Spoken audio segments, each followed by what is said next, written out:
Last Monday, I put a question out on Facebook, a poll question of how would you define liberalism? I provided a few different options.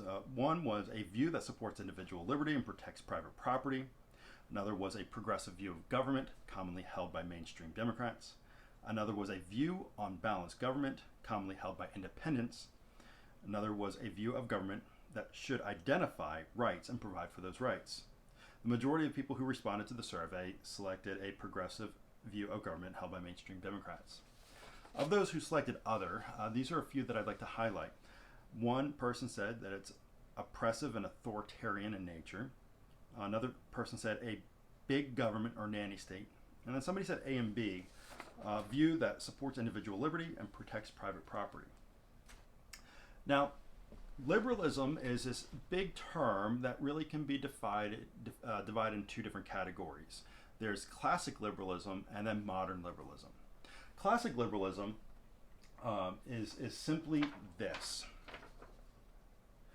that everybody possesses property in their own person and therefore must be free to govern themselves in accordance with their own choices, provided that these choices do not infringe on the equal rights of others to do the same.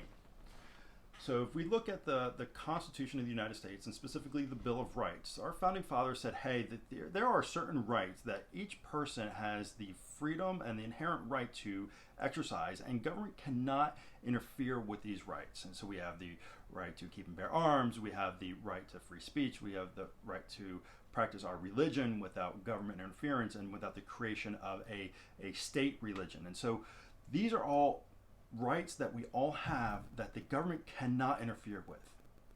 Then, throughout the history of the country, things changed, and then there was this idea that not only do we have these inherent rights that must be protected at all costs, there are also other rights that must be protected. And so modern liberalism moved beyond the view of protecting those negative rights, or the rights the government cannot take away, to identifying positive rights, or rights that the government has identified and must provide for by various means. And so the basic idea of right to life, liberty, and the pursuit of happiness has now moved into, not only do you have right to life, liberty, and the pursuit of happiness, you now have additional rights, where you might have the right to high-speed internet. And when the government identifies that as a right that you have, now the government is going to have to make sure they're providing for that right.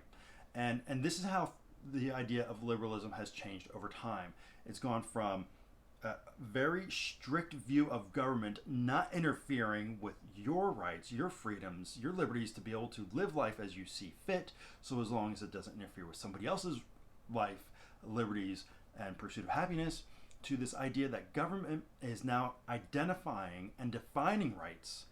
And then when government identifies and defines rights, the government now has to provide for those rights. And the easiest way for the government to raise revenue, to provide for rights, is through taxing of its people. And so that's the two dynamics of liberalism, is the classic liberalism held by a lot of Republicans, that there are negative rights the government cannot touch. And then the modern view of liberalism is, in addition to negative rights, there's positive rights that the government now must provide for, and that's commonly held by Democrats. And so hopefully you found this information insightful. We're not diving too deep into this, but just wanted to kind of give a big picture on what liberalism means. I'm going to be having another poll question posted on Facebook coming up on Monday. Be sure to check that one out. If you have any ideas of what a good poll question would be, please let me know. You can drop it in the comments or send me an email, reach out to me, let me know what you think. But thank you for taking the time to learn a little bit more about liberalism. Take care and God bless.